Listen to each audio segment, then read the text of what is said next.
मेरे पति कहाँ हैं? जवाब दीजिए कमिश्नर साहब। आज सजा मिलना तय था, इस डर से भाग गया होगा। कोर्ट का फैसला आते ही चूहे को उसके बिल से ढूंढ निकालेंगे। झूठ बोलने की भी हद होती है। बच्चों की आड़ में मेरे पति को हॉस्पिटल में बुलवाकर वहां से उन्हें किडनैप करवाकर कहीं ले गए। पुलिस ने अभी तक कोई एक्शन नहीं लिया है, मतलब कि वो भी तुमसे मिले हैं। अब तुम्हें सच पता नहीं होगा, कहाँ है मेरे पति? एक बार दामाद जी केस जीत जाएं, फिर मैं उसे भी ढूंढ निकालूंगा। वो शर्म की वजह से कहीं ट्रेन के सामने न कूद जाए। अब राजा राम का कोई बेटा तो है नहीं, उसकी चिता को आग देने का शुभ कार्य भी उसी के हाथों करवा लेना।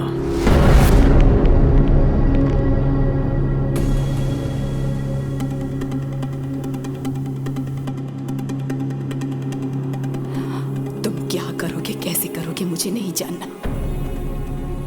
मैं कोर्ट में तुम्हारा इंतजार करूंगी। वो कहीं भी क्यों ना हो, 10:30 बजे उन्हें कोर्ट में लाना तुम्हारी जिम्मेदारी है। वो अगर केस हार गई तो मैं सह नहीं पाऊंगी, और वो भाग गए ऐसा इल्जाम बर्दाश्त नहीं होगा।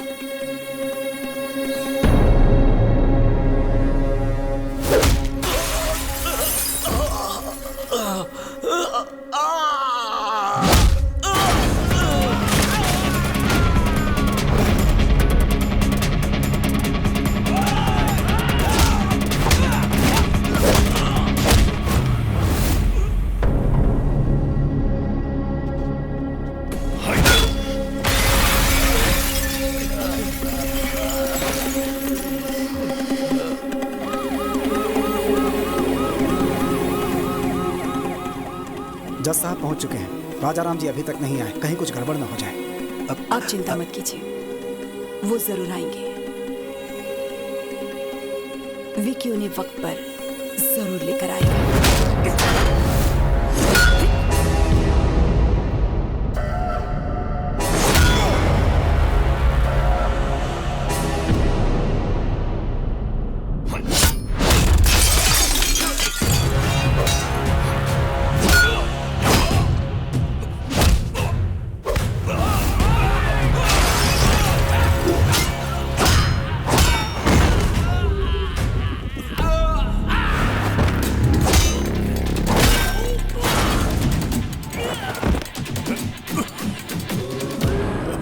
भैया आप ठीक है ना? भैया अगर एक कदम भी आगे बढ़ाया तो इन बच्चों को दोबारा नहीं देख पाएगा। हाँ? अरे आना, हिम्मत है तो आना। आगे बढ़ने से पहले इन्हें देख ले। हाँ, कैसे तड़प रहे हैं ये सब। आजा।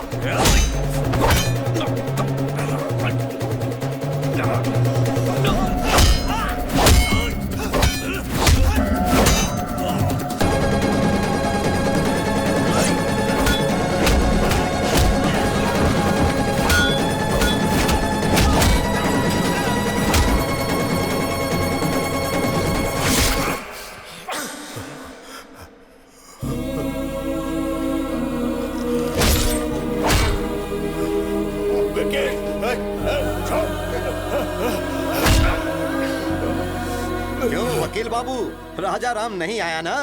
जाकर कोई और केस लड़ो। हेलो मैडम, तेरा पति भगोड़ा है, नहीं आया ना? भगोड़ा है वो, भगोड़ा। मसीहा बनने चला था इन बच्चों का और अपने भाई का। मेरे हर प्लान को तूने नाकामयाब किया। तेरे भाई को मारने के लिए मैंने गुंडे भेजे, उन्हें भी तूने कुत्तों की तरह मारा।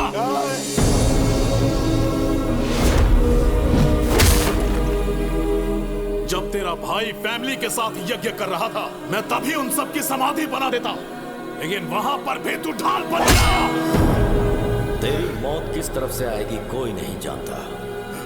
मेरे रहते तू मेरी फैमिली को टच भी नहीं कर सकता, उनके चेहरे की खुशी नहीं मिटा सकता। मुझे चैलेंज किया था ना, मैंने जो शादी रुकवाई तूने वो भी करवा दी। समधी जी ने कहा है कि 2 दिन में एंगेजमेंट कर लीजिए। मुखर्जी को यहाँ बुलवाकर बैल राजू को भी हमने ही मरवाया और तभी तुम्हारी कमजोर नफ्स मेरे हाथ लग गए।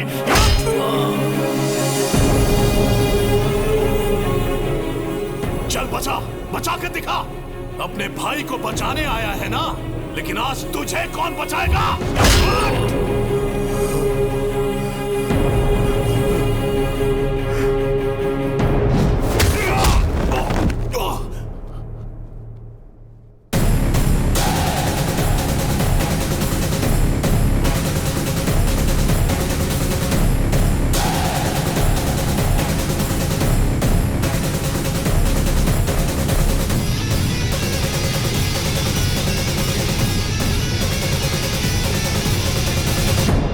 सही था विकी। पाप करने वाले को पुण्य का पाठ पढ़ाना और अधर्म करने वाले को धर्म के बारे में समझाना फिजूल है।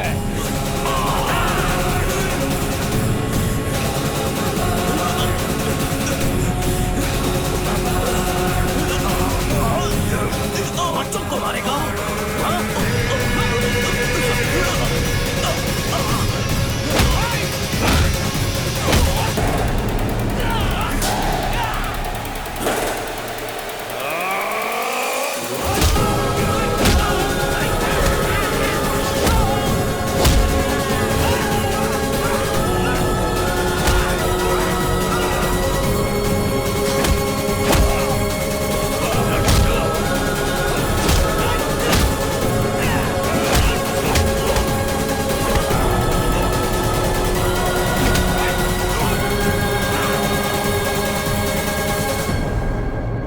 माय लॉर्ड, आज केस की लास्ट हियरिंग है, शायद इसीलिए कोर्ट में आने से कतरा रहे होंगे।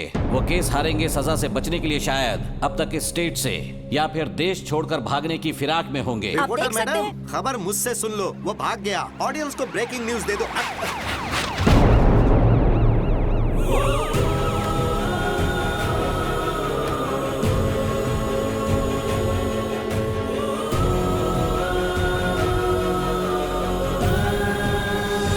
माय लॉर्ड, केस कोरी बयानबाजी से नहीं बल्कि पुख्ता सबूतों के दम पर ही लड़े जाते हैं। सबूत है मेरे पास।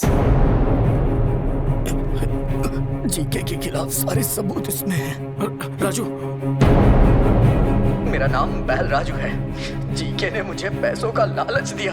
अनाथ आश्रम में जो खाना भिजवाया गया उसमें जहर मैंने ही मिलाया और राजा राम जी को भनक तक नहीं लगी। वो तो बेचारे देवता है, बेगुनाह है सर।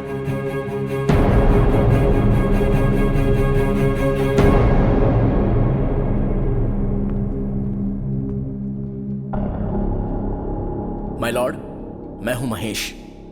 जीके फूड कंपनी में मैंने एज अ फूड साइंटिस्ट काम किया है। उनके प्रोसेसिंग यूनिट से आने वाला हर एक प्रोडक्ट मिलावटी है। अच्छे टेस्ट के लिए और ज्यादा दिन तक प्रिजर्व रखने के लिए वो हानिकारक केमिकल्स उसमें मिलाते हैं और फिर लैब में टेस्ट करने के लिए भेजते हैं। इसमें बच्चों के भी प्रोडक्ट शामिल हैं सर। ये सब कुछ मुझसे देखा नहीं जा रहा था और इस बात के लिए मुझे और मेरे परिवार को मारने की धमकी भी दी गई है।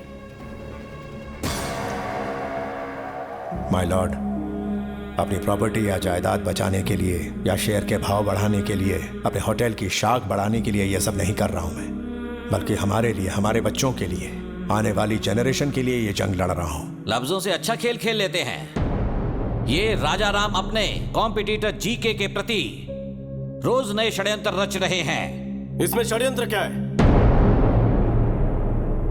जीके के बनाए प्रोडक्ट्स खाकर हजारों बच्चों को कैंसर हो चुका है। यह भी निजी मामला लगता है क्या? रुकिए, आपको जो भी कहना है कटघरे में आकर कहिए। My lord, what we eat is what we are. जैसा हम खाएंगे वैसे हम बनेंगे। माँ के दूध से ज्यादा बच्चे मिल्क पाउडर पीते हैं। घर के खाने के बजाय बिस्किट, चॉकलेट सिरप, आइसक्रीम्स खाते हैं। बाहर पिज्जा बर्गर खाते हैं और उन सब चीजों में ये मिलावट करते हैं। Nature identical flavour, substance, thickness, preservative, danger जैसे वार्निंग्स को छोटे छोटे अक्षरों में लिख दिया जाता है और हर घर में पहुंचा दिया जाता है। पैकेज फास्ट फूड खाने के बाद हमारे शरीर में ब्लड नहीं सर, केमिकल्स दौड़ रहे हैं। लोगों की जान से खेलने वाली हर कंपनी को बंद कर देना चाहिए और मिलावट करने वालों को फांसी की सजा मिलनी चाहिए। ऐसा कानून चलता आना चाहिए सर, वरना आने वाली जनरेशन हमारी आंखों के सामने मरेंगी और हम कुछ नहीं कर पाएंगे। हमारे छोटे बच्चों को भले ही मुफ्त चिकित्सा या मुफ्त शिक्षा ना मिल पाए, पर यह उनका हक है कि उन्हें स्वस्थ जीवन मिले। माय लॉर्ड, ये तो कोर्ट में नेता की तरह भाषण देने लगा। Stop it. इतनी अच्छी बातें तुम्हें भाषण लग रही हैं। वो अपने स्वार्थ की बातें नहीं कर रहा, वो समाज की भलाई और हमारे भविष्य की बातें कर रहा है। हर साल कोर्ट में इस तरह के केस आते हैं, पर ये केस पैसों की कमाई से कहीं हटकर है, समझ गए? अगर हमारे नेता बिजनेसमैन राजाराम की तरह सोचने लगे तो इस देश में हजारों बच्चे बीमार होने से बच सकते हैं, भविष्य सुधर सकता है। सबूतों और गवाहों को मद्देनजर रखते हुए जीके फूड्स को दोषी करार देती है और उसके हर एक प्रोडक्ट को बैन करती है। पुलिस को यह आदेश दिया जाता है कि वो फैक्ट्री को सील कर दे। साथ ही राजाराम पर लगाए गए सारे इल्जाम बेबुनियाद हैं और उन्हें बाइज्जत बरी किया जाता है। Court is adjourned.